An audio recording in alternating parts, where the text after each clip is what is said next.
Okay, ladies and gentlemen, good morning and welcome to class today. Today we're going to be talking about the product rule of exponents. So we've talked about exponents before, we've seen exponents before, but we've seen them more like this, where we have 6 squared, and we know that this right here, the 6 is the base, we're going to call that the base. This squared is your exponents. Okay. Now we know that what this means is this exponent means that we have 2 copies of 6 that are multiplying together. Now when we do that, we know that that equals 36. Well, in this case, today, we're never going to figure out what that number is. We're just going to move on from there, and we're just simplifying our exponents today. So let's go ahead and look at number 1. Number 1 says we have 8 to the 4th times 8 to the 3rd. What this 8 to the 4th thing means is that we have 4 copies of 8. So we're going to expand this first. So we're going to go 8 times 8 times 8 times 8. Then we'll also have 8 to the 3rd. So we're going to multiply that 3 times. 8 times 8 times 8. So we have the 4 8s here for the 4th power, and we have 3 8s here for the 3rd power. Now how many total 8s do we have? It looks like we have 8 to the 7th power. So this is how we rewrite exponents using a single exponent.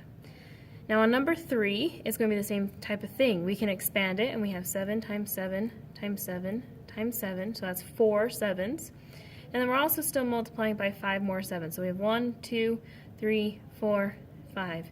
Now how many total 7s do I have? It looks like I have 9 of them, so I'm going to have 7 to the 9th power. Now at this point you're thinking, oh wait, there could be a shortcut here, right? If we do 4 plus 5, that equals 9. 4 plus 3 equals 7. Ladies and gentlemen, this is your product rule. Okay? All you have to do is you have to add the exponents. So there's 2 types. We obviously have numbers. So like the one below, if we have 2 squared times 2 to the 3rd, what that means is we're going to go 2 to the 2nd power plus the 3rd power. And that's the same thing as 2 to the 5th power. Now we could also do the same thing with variables. So we could have x squared times x to the 4th. And once again, we're just going to add those exponents. We're just going to add them together. We get x to the 6th power. Now number 4 says we want to write b squared times b to the 3rd without exponents. Now I know I'm moving kind of fast, so if you don't understand something, you can go and rewatch this video on my website. But we want to write it without exponents. What that means is we want to expand it. Okay, so we want to go b, so we have 2 copies of b there, so we want to go b times b, and then we have 3 more, 1, 2, and 3. Ladies and gentlemen, there's your answer to that one. Then the second part of this question says, fill in the blank. We have b squared times b to the 3rd, b raised equals b raised to some power. Now we know based on the product rule that we just add those exponents. So we get b to the 5th power. Okay, I'm not going to do number 5. I want you to do that one on your own once this video is done. Okay, so now we're going to look at number 8. Looking at this, we have w to the 5th times w squared. Now you would look at this, some of you are thinking right now, well, it's w to the 7th power because I just go 5 plus 2.